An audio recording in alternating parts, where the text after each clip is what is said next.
All right, we are going to officially start our Planning Commission meeting here at August 12, 2025. I need approval of the minutes for the July 8, 2025 regular meeting. So moved. Support. All those in favor say aye. Aye. Opposed? Communications from the audience, if anyone would like to come forward and talk about an item that is not listed as a public hearing on the agenda, which there are two, you can come forward at this time. And moving on to new business, Planning Commission review and recommendation to City Council for South Washington Corridor Study. Is that you, Steve? That's me. Thank you. Me and Brian White is here to Oh, good. give a lending hand. He can come So forward too then, right? Trying to accommodate Brian's schedule. He needs to scoot, so we put him first, this project first on the agenda. So South Washington Corridor, if that sounds familiar, it probably is because several of you came to the public open houses, but this was a action item in the master plan. We wanted to do a little bit of study. If you remember, part of the 2017 master plan, there was quite a bit of work on at least the master planning process for this section, South Washington. We did some charrette work, kind of provided the framework for all of the zoning changes that were built in Udo as a result. So kind of the zoning side was all taken care of, and we wanted to circle back and look at the actual road work with this corridor study. So the planning department and the transportation department partnered together on this project. City Council budgeted $40,000 for this project. We also used an additional $20,000 of the technical assistance money through the redevelopment ready communities for this project. So I'll describe it as on budget, but we do need to have this last bit of the project approved by City Council so we can get our last reimbursement from the MEDC. Probably not quite on the same timeline we want it to be on, but on budget is maybe better than on time, I don't know. So the plan included evaluation of Michigan. So I think once we kind of started talking about it, to make sure any changes or ideas that were coming for Washington would also work with Michigan. So these are just some pages right out of the plan. I know it's a big document, so hopefully you had some chance to look at it. But just to kind of work through here real quick, community engagement. We had a couple, I thought, well-attended public open houses, and worked with groups like the MAC and the MACs were involved, and got a lot of interesting ideas. And we did some of the stickers where people kind of voted, if you will, on different ideas for that. And so these are a couple of the things that you saw at that. The one on the top, Michigan State intersection. So there was some ideas of realigning or signalizing that intersection, or quite frankly, realigning and signalizing was also one of the options. And then you see South Washington Gateway. So down at the very south end of the corridor, kind of treating that as a gateway, trying to maybe do some landscaping. You see a boulevard in the road, really to try to prohibit that left turn as you get off of 31, maybe help with some traffic calming down there. So again, these are just some of the ideas, concepts that came out of that public engagement. Not running through all of these, but this concept refinement, again, some of the other ideas, improving or widening the sidewalk on the west side of Washington, providing some pedestrian lighting, doing some access management, maybe narrowing drives or consolidating drives, relocating the bus stop at Meadow Lane Drive. There was some interesting video that the consultants got of where the bus pulled over to pick up the kids, but and they put on their yellow flashers and not their red, so some people were slowing down, some people weren't. It seemed like it was a little confusing. And so the idea is that maybe that you would pull into Meadow Lane Drive, maybe the bus could pull into Meadow Lane Drive and pick up the kids and not be on Washington. Including some bus pullouts for Max. One of the, so I thought this was interesting, Maple Avenue just on the, between Michigan and 29th Street, to maybe eliminate that section of Maple help again with access management. And then maybe some of that area could be reserved for the MAX bus to have a bus pull out there. One of the ideas was on this stretch of Michigan, really between 31st and Cherry, that go to a 3-lane cross section with a center turn lane. So if that was the case here, then the bus would be able to pull over, not block that one through lane in this particular spot. So evaluation of some ideas at signals. So I mentioned signalizing Michigan and State. There was also the idea of signalizing Michigan and 24th Street was one of the concepts that came out. And then also providing some left turn movements. One of them that I know the MAX bus really identified was, although there's a light there to turn into Family Fair, but the idea of actually having a left turn phase, so they'd be able to turn in there much easier. So some of those were also part of the study. Steve, can I ask a question? Yeah. Was there a part in that about the left turn onto 22nd to the hospital? Yeah. I read through some of it, but I don't remember that being specifically called out. Brian might be able to help me on that. do you remember seeing that in there, Brian, or no? Yeah, go ahead. It's official, so yes, you have to talk into the microphone. Okay. Yeah. Good evening, everyone. So I know we talked 22nd. about 27th Street, so the intersection of 27th and Michigan. 22nd. Oh, Oh, yeah, sorry, I'll get to that. sorry, Yep. okay.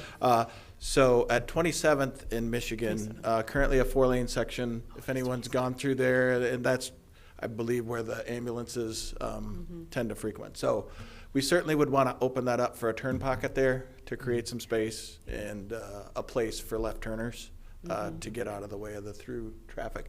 At 22nd Street, there's a light there. Yes.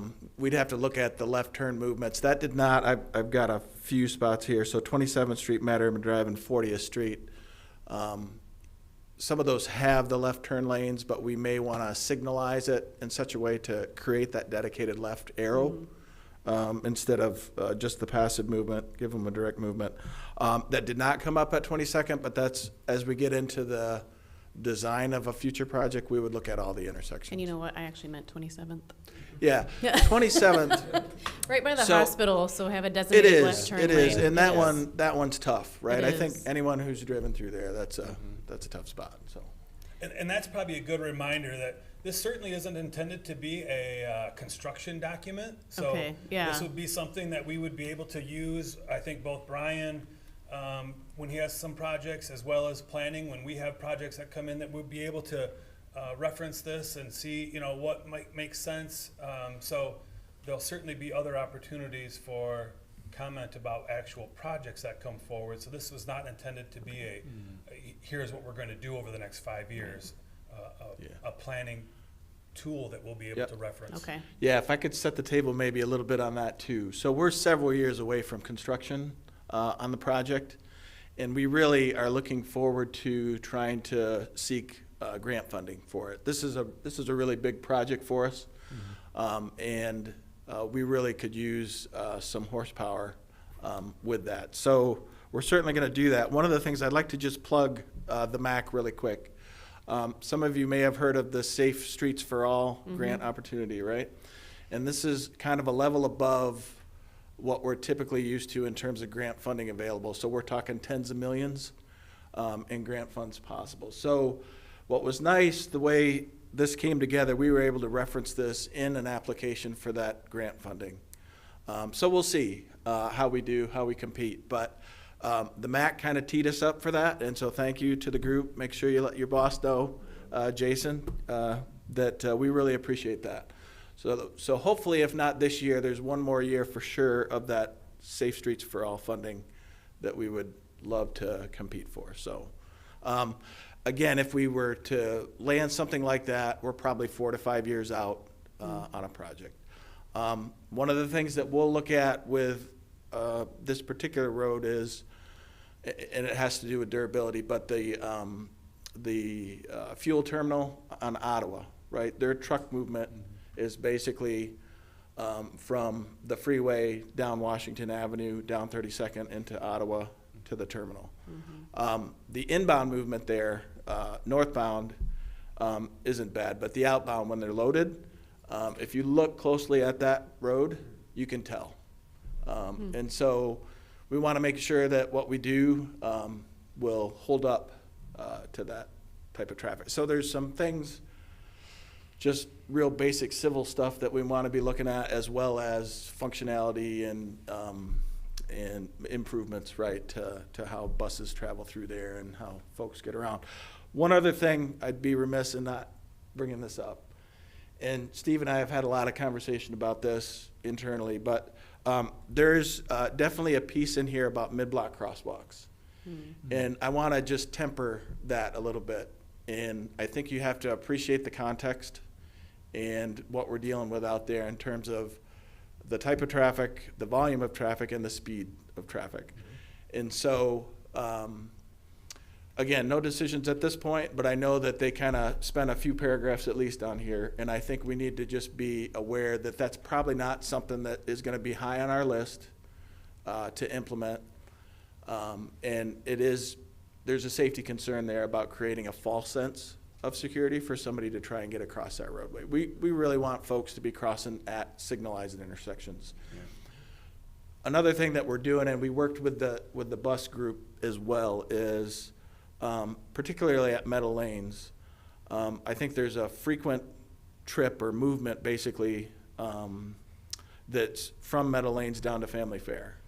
And right now, I think the current bus route basically takes you in a circuitous way to get there. We're working with them to make sure that that's a direct route. And so I think we're going to try and do some of those softer things too to improve movement. Asphalt surface. If we did that, we would try and make improvements. There's some additives you can do to that asphalt to make it a little more durable, particularly on that southbound movement. But so yeah, I just wanted to acknowledge that, right? It came out in the public process, right? And you certainly don't want to squash that, right? You want to, we appreciate that, but we also want to temper that with realities and safety and expectations. So. Right. I think that the boulevard sense can help with that too, though. Yeah, I do think that particularly at the gateways, I think the boulevards will do a lot to traffic calming.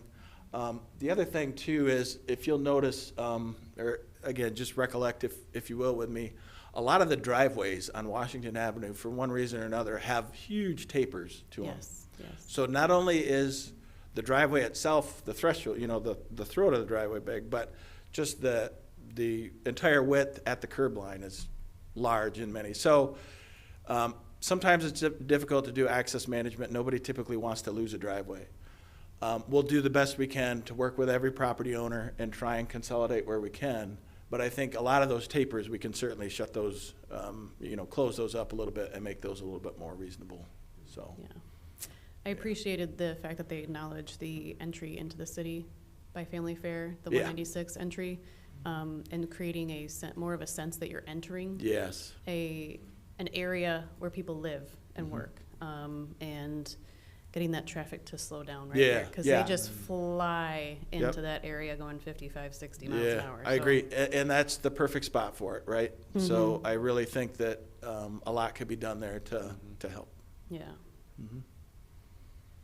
Other questions for Brian while he's up here before he jets out? Brian, there's a lot of folks that Is your mic on? Thanks. There's a lot of folks that I see crossing from either from the hospital or from that large doctor's office, and I think there's a dentist. Yes.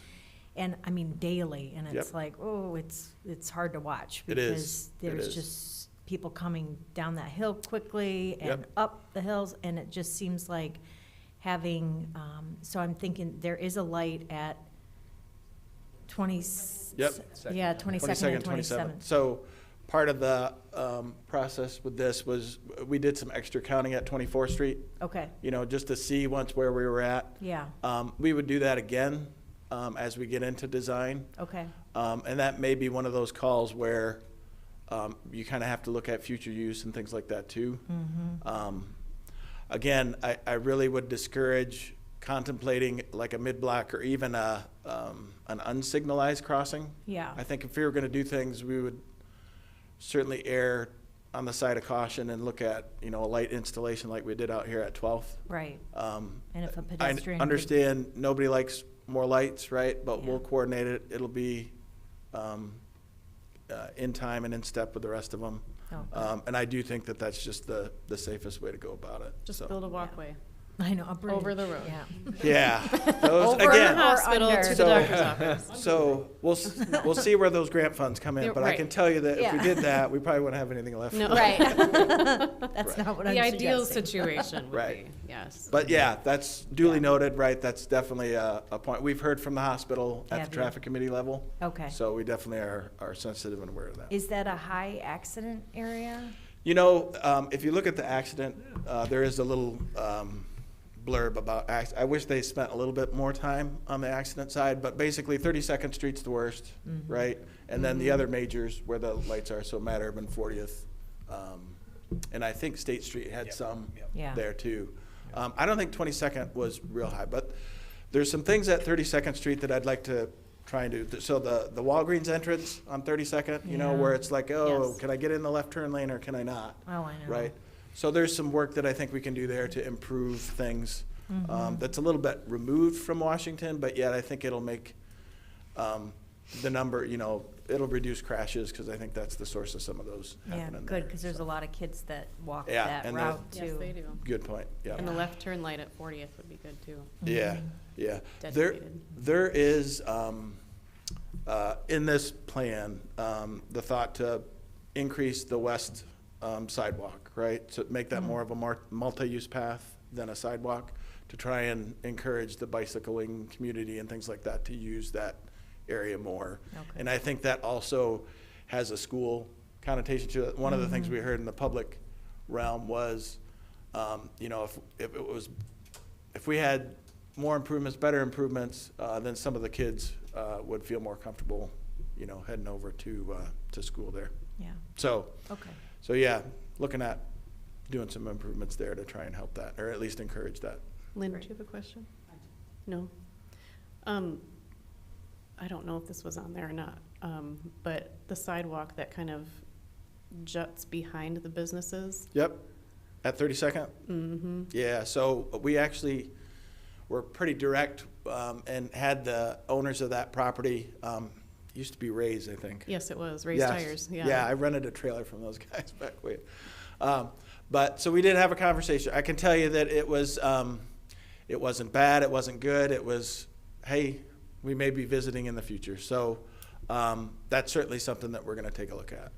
I just walked it yesterday, and I just walked in front of the businesses because Yeah. I'm like, I'm not gonna go behind here. Yeah, yeah. And I Yeah, think it's something to look into. they seem pretty, again, I wouldn't say they're willing to sign today, but I think they're at least willing to talk. Yeah. So, It's kind of an odd area too. yeah, it Yeah, is. It's very tight. strange. And It's you want to tight make through it there. safe for everybody, so. Yep, yep. Yeah, so there are some nuances in this little corridor plan that's the spice of the project, right? So, makes it interesting. Spicy Washington. All right, anybody else? No? Okay? Steve, did you have anything to add? This is headed to study session at city council tomorrow night, to give them a little briefing, so that's why we thought we would, bring it here and ask for you to make a recommendation, to them. So Great. You're asking for a motion to, We do need a Recommend. motion to recommend sending it over to. So moved. Support. There's no public hearing on this one. Nope. Yep, support.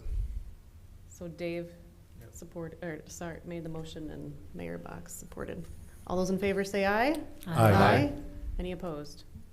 We all want city council to see this. no, Awesome. we want the city council to sign off and pay for it. Yeah. Thanks, Brian. Next item is 61 East 7th Street Tulip Hotel 31 room addition. Is the applicant here? Good evening. I'm John Tempest with Dreesinger & Associates. I'm the civil engineer for the project, and I'm here representing 6 PM Hospitality. We do have representatives from 6 PM here as well. So if we get into some of the Q&A, they'll be happy to answer some questions as well. I'll give you just a quick synopsis of the project, and then Steve, you can add anything you want. We can go from there. So Tulip Hotel is looking to put an expansion on the facility. They've had a definite need to grow that facility here. It's been a great facility. The existing building, as you may know, is a 5-story hotel. We're looking at existing room count of 56 guest rooms in that facility. It sits on the corner of 7th Street and College. We've got the railroad and 6th Street, and then some residential condos to the north. We've got College Avenue and the Next Center to the east, 7th Street, and then an office building to the south, and then the city parking lot to the west. It is zoned form-based code, and as I mentioned, 56 guest rooms. There are currently 88 parking spaces on site. So the proposed expansion is going to be to the west. So the existing building's kind of an L shape, and then extending that southerly leg of the L to the west is going to be our expansion. That will consume some of the existing parking spaces. We're going to be demolishing 30 parking spaces and then reconfiguring the lot to add 18 new ones. So we actually will be looking at a net loss on site of 12. And parking, as we'll talk about it in a minute, that was one of the concerns that we knew was going to come up with this project, and it is one of the things that came up at the public outreach workshop as well. So we've got some strategies that we've been talking through to deal with that. The addition is going to be, it's going to give us a net increase of 31 guest rooms. So there will be some interior renovation on the main floor of the existing building that is going to convert some rooms to guest rooms, and then some of those public spaces will be moved into this addition along the 7th Street side. So the net increase with this expansion is going to be 31 guest rooms. So we'll have a total of 76 parking spaces on site when we're done, and 6 p.m. is in active discussions with EV Construction. They have a shared parking agreement that has been drafted, and we think it's a pretty good fit because 6 p.m.'s greatest parking needs are overnight. EV's greatest parking needs are during the day. So there will be parking available to 6 p.m.'s guests in the EV parking lot, which is directly across the street to the east. We'll have 4 ADA spaces on site, and then we're going to be reconfiguring the storm sewer system to accommodate this expansion. We will be closing one of the 7th Street driveways. So this expansion is going to take up that space where the easternmost driveway on 7th Street is. So that will be closed completely. And so we'll just have one driveway out onto 7th and then one driveway out onto 6th.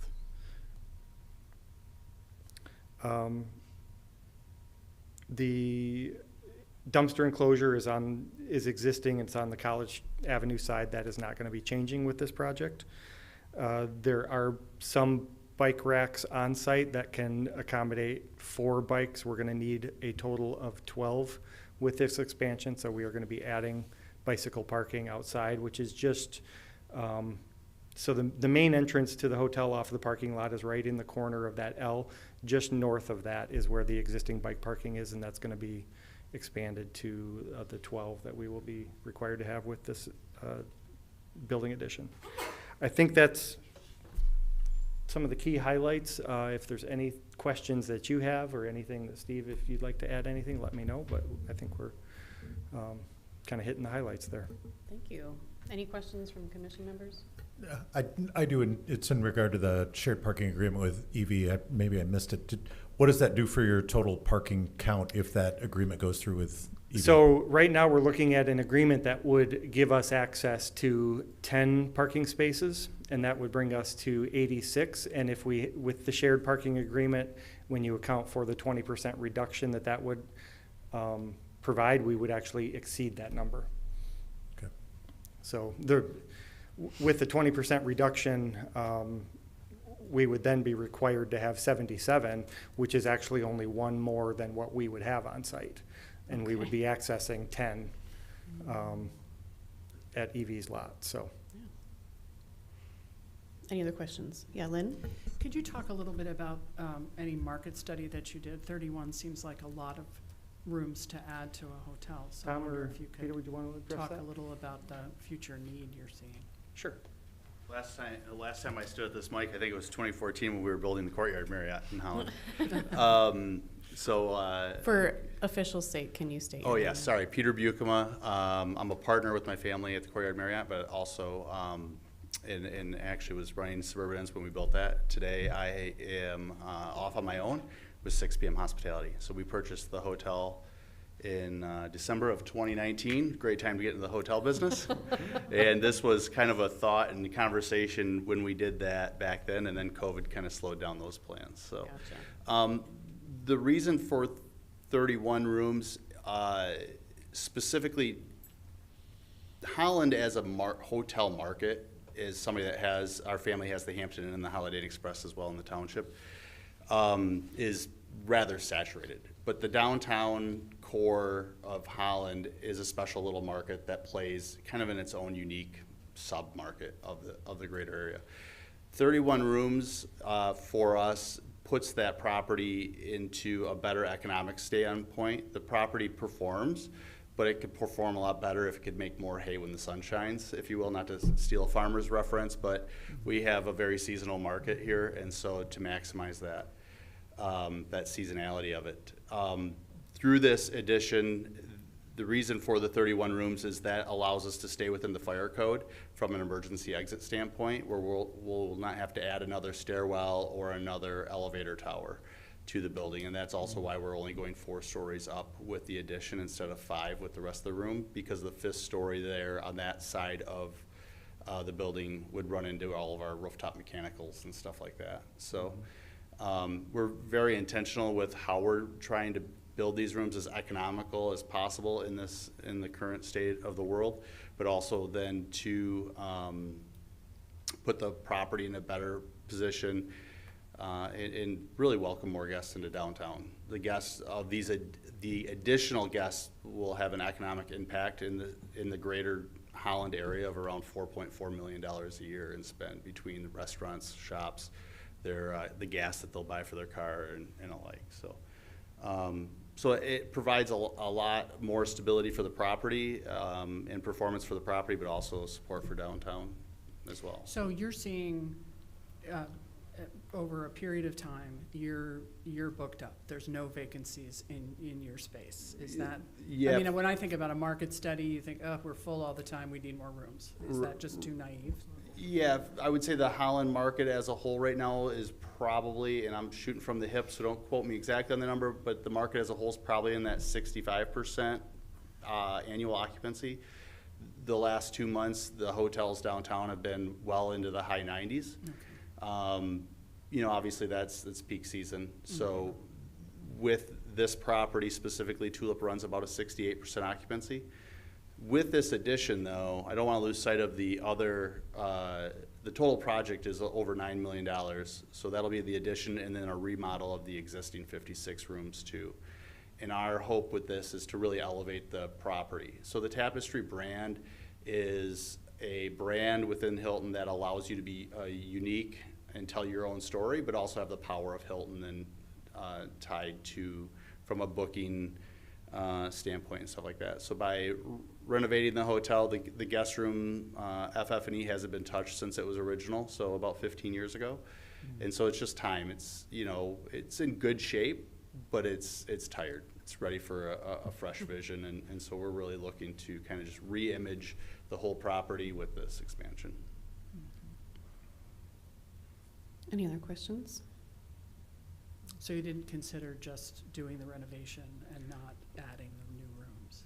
With our, with Hilton, we would have to do the renovation over the next few years anyways, whether we do the expansion or not. And so it just kind of made sense, if we're gonna make the mess, let's just make it once and be done. Mm-hmm.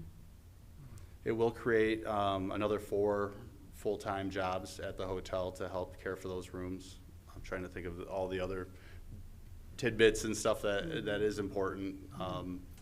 Currently, the property has in the high 50s of full-time equivalents this time of year with all the food and beverage and events going on. That probably in the seasonality gets down to the high 30s in the winter months. But when I say winter months, that's more like the January, February timeframe because the winter events tend to hold pretty solid. So it is being a full-service property for a 56-room property. It's a pretty busy little operation. So. Thank you. Any other questions? Any other questions? All right. Thank you very much. Steve, do you have anything to add to that? Just a couple things. So we mentioned parking. So really with the parking agreement, we really feel like they're meeting the code requirement for parking. So that shared parking will really provide some additional parking beyond what the code is. Apparently you have someone to add. Hilton has a requirement of 1 spot per guest room for parking, and so that also is part of the need for the parking. So Gotcha, okay. we can beg and plead, but they don't give on that one. So All right. just wanted to leave Yep, that. no, that's good. And our requirement is 1.1, so So there you certainly go. meeting their requirement will be easier than ours. You're really being asked to approve a site plan, so the site plan addition, or the site plan with the addition. And there's 2 waivers involved here. So one of the waivers, side yard setback, so typically we would be kind of 0 to 15 feet. You can see that west side of their building is much further than 15 feet. So that's one of the waivers that they are asking for. One of the other waivers, I know it's a little bit hard to see here. I think you have it in one of their write-ups, that their window spacing, they have some windows separated by more than 5 feet, 6 feet on their upper stories. And so that's another waiver that they're asking for. For reference, that's the same waiver that we gave the Lakeshore Advantage building right across the street. And so you've got the sort of standards criteria in your packet. Won't go over that for you, but staff is certainly comfortable recommending approval of both of those waivers as well. So we're asking and recommending approval of the site plan with the addition as well as the 2 waivers needed. I also do want to thank the applicant and their cooperation. This has been sort of a lot of back and forth internally.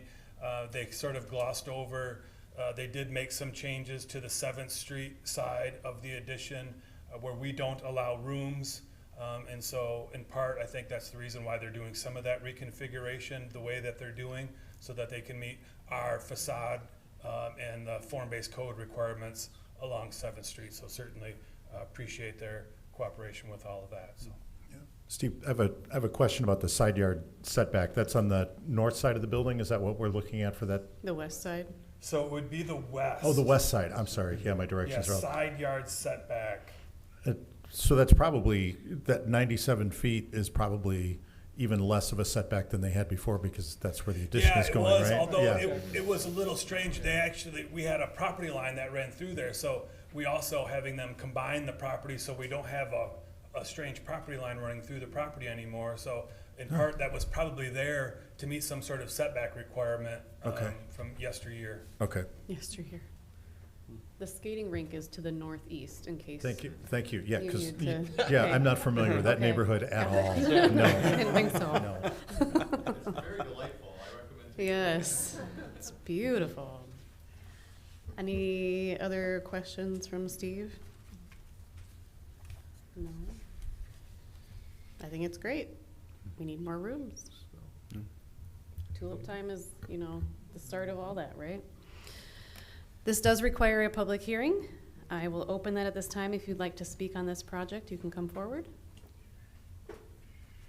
No one? I will close the public hearing. At this time, I'm asking for a motion, or if there's further discussion. Do you want 1, 2, or 3 motions now with the, because we have the waivers, 2 waivers and site plan review. So we can Steve, do it all you in have it one all at motion. once, all on one spot there, All at so. once is fine. I guess if there's Okay. Yeah. something you need to talk about, we can certainly do them one at a time. Nope, Yeah. so moved. Okay. Support.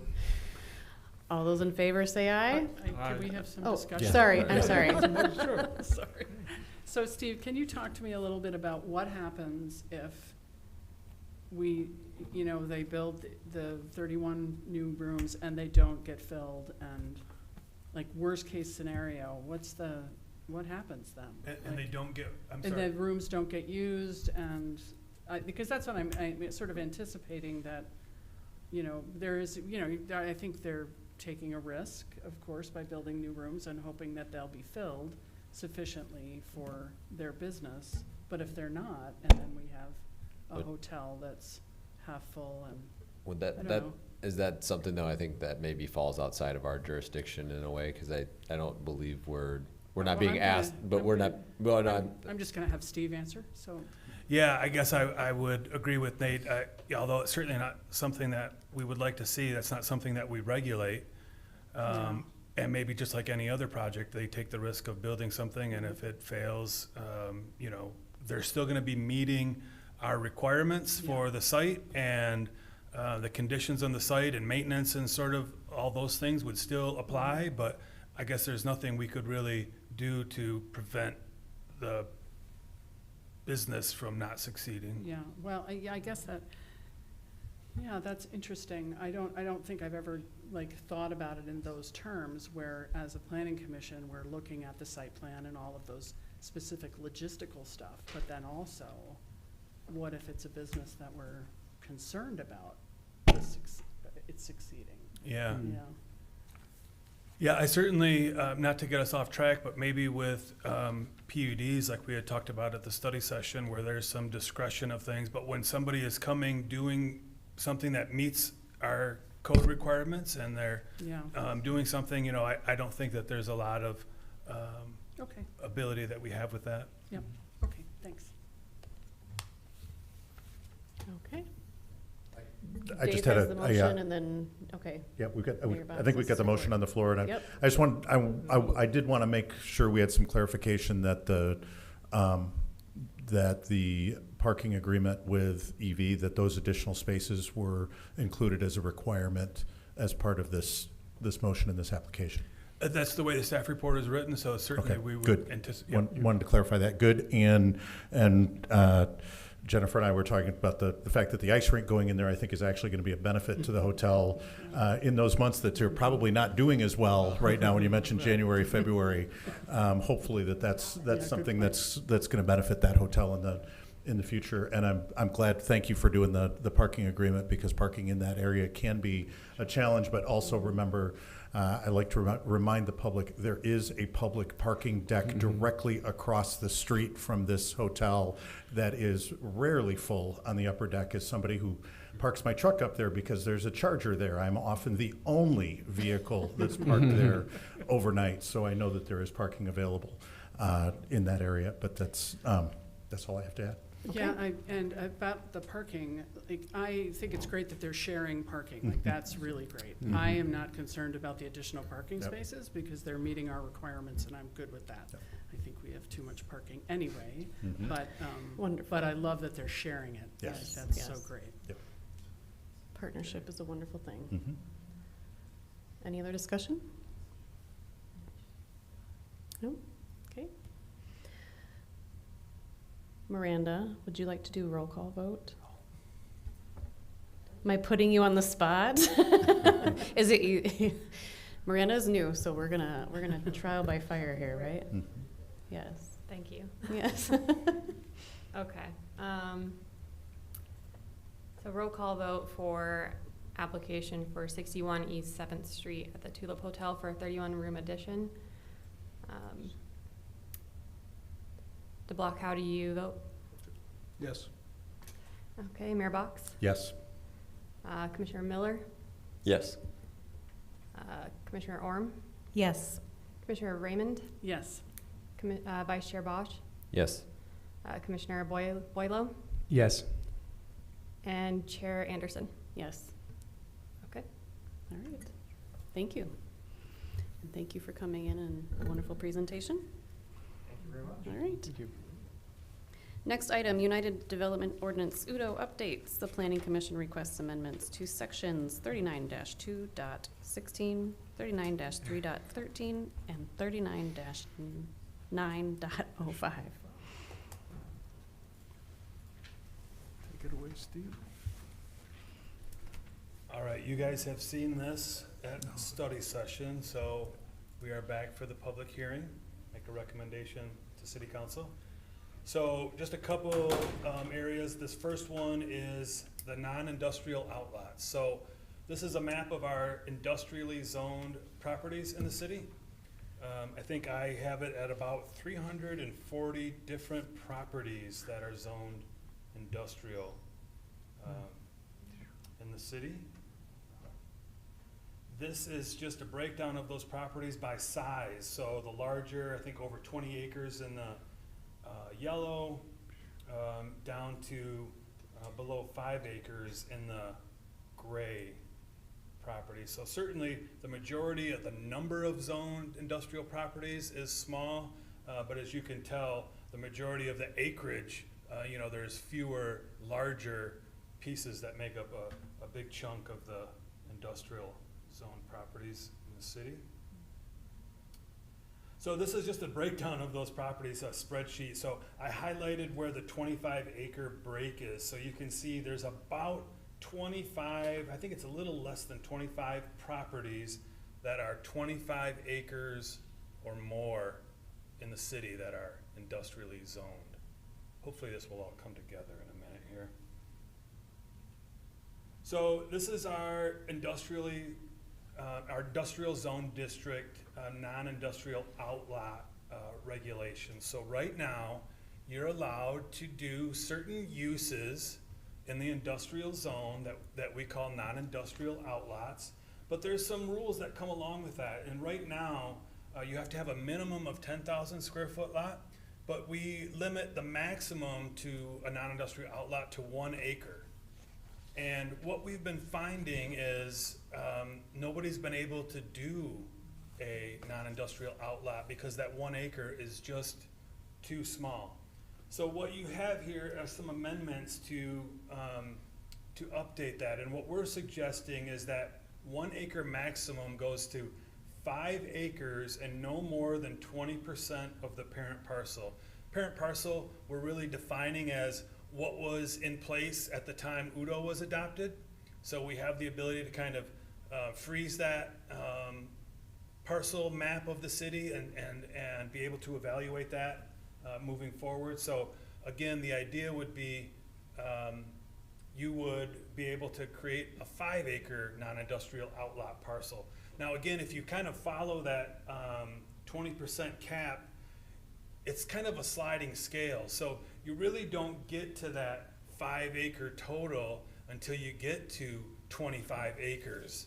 So that's why I kind of highlight that on that earlier spreadsheet. But that also means that if you had a 10 acre parcel, you could do a 2 acre non-industrial outlot.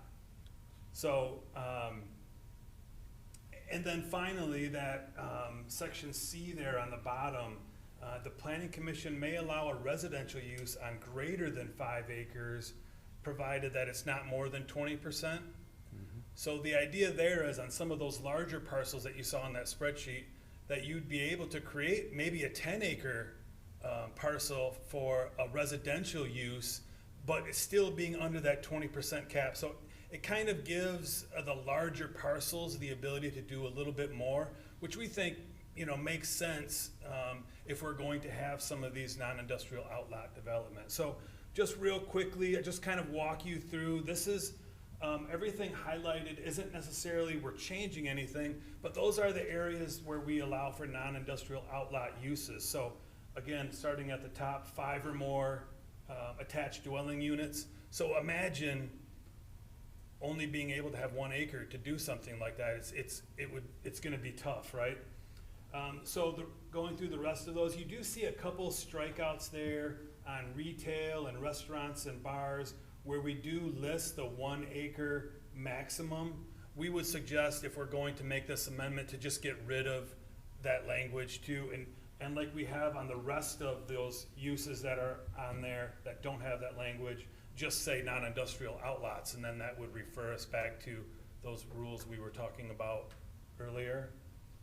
So I'm just kind of showing you this page because we're not suggesting any changes to the uses that are highlighted as non-industrial outlots, but these uses, we're finding people can't do them because we have that 1 acre limit.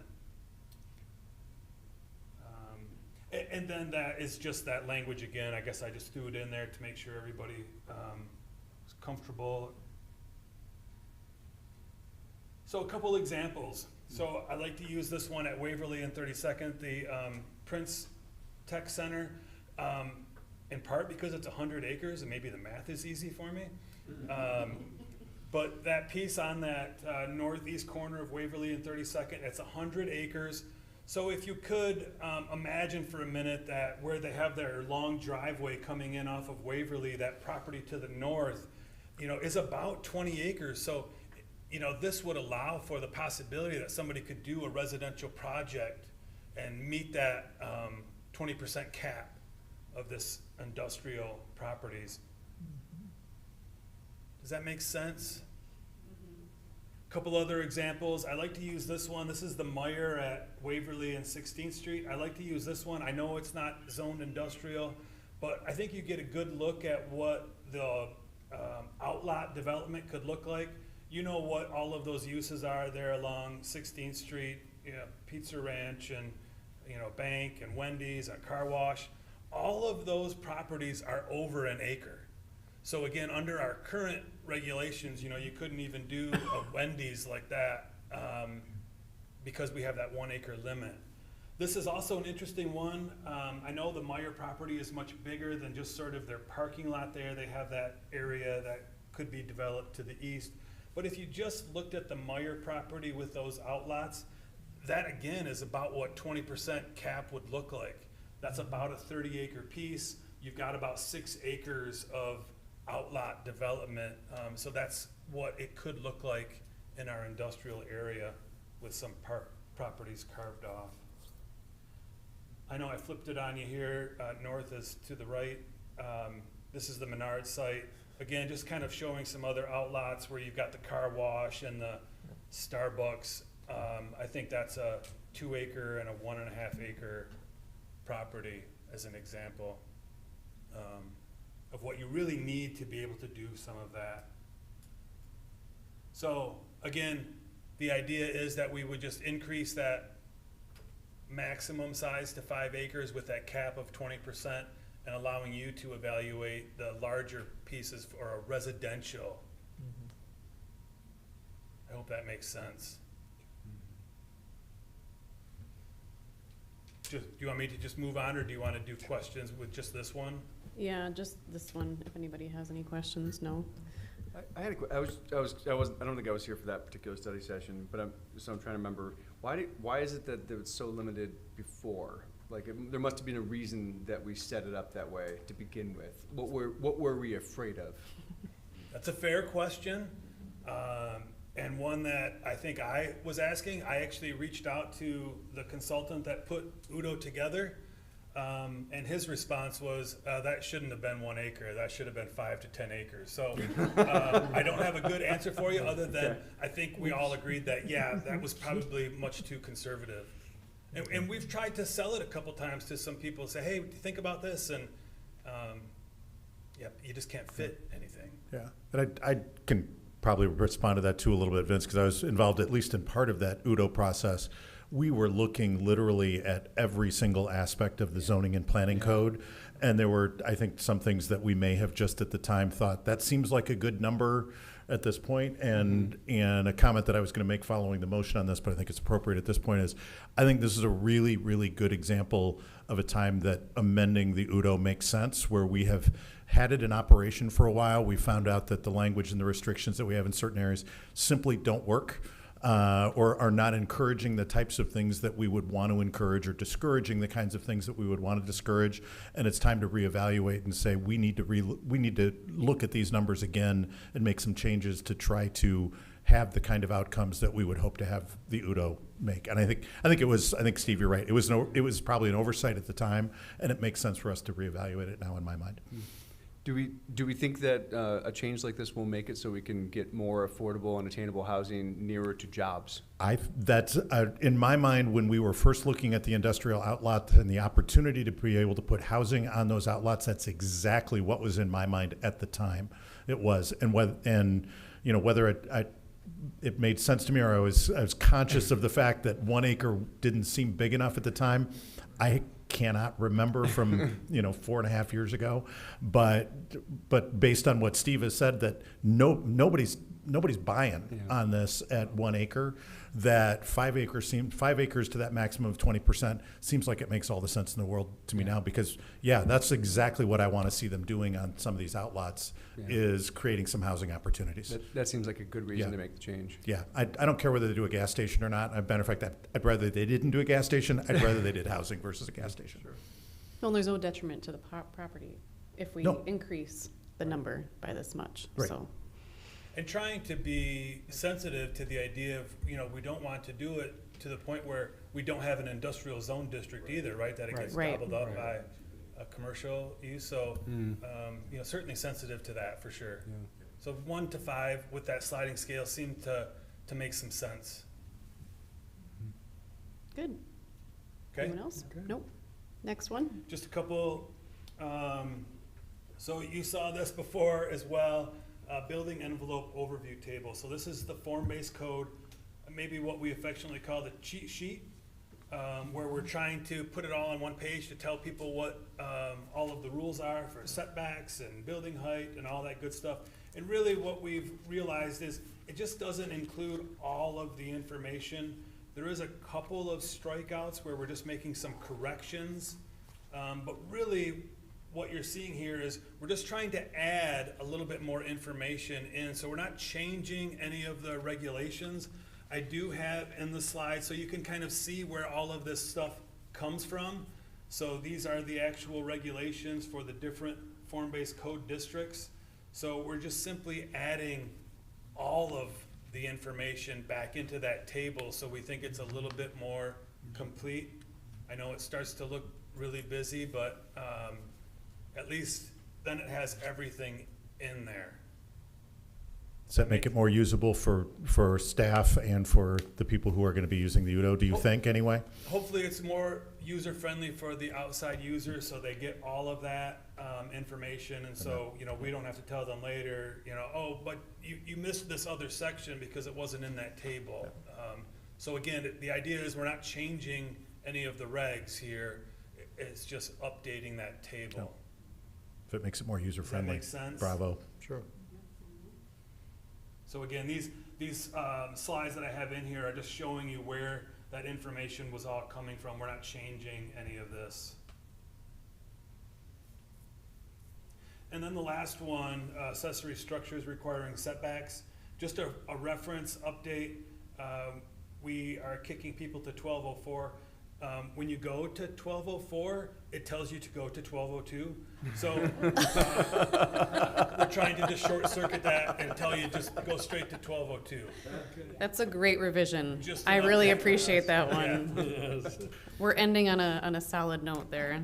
I'd prefer a couple of extra steps in there, Yes. so it's a Let's bit just of a waste treasure hunt everybody's to time. find what they, Yes. We'll have to hire a consultant to get that done. exactly. Trisha is the consultant. She can find all of these things. She's outstanding. The Trish, editor. I want Yes. one that goes 5 times. Those are the changes to UDO. That's what we're recommending to City Council. We ask that you recommend them to Okay. City Council. So moved. Support. Any other discussion on this? Oh, we need a public hearing. Yeah. I'm sorry, I Yes, jumped the gun you on that. did jump the gun on that. Did it again. The crowd. The crowd is waiting to come forward. I will open the public hearing at this time on this item. And I will close the public hearing. And just for for those watching at home, there isn't anybody No, here. no, there's not. So again, I would renew my motion. Okay. And I'd support. And Dave supports. Into the microphone, right, Dave? It's right here, is it? Yes, okay. Is it on? Yes. Everyone in favor say aye. Aye. Opposed, same sign. None. Okay. Communications and petitions, scheduling of public hearings. There are none. Communications from commission members. We have a new staff person. Welcome, Miranda. Yes. Communications from staff. I don't have anything. No. Motion for adjournment. So moved. Support. All those in favor say goodbye. Goodbye. Goodbye. Anyone opposed?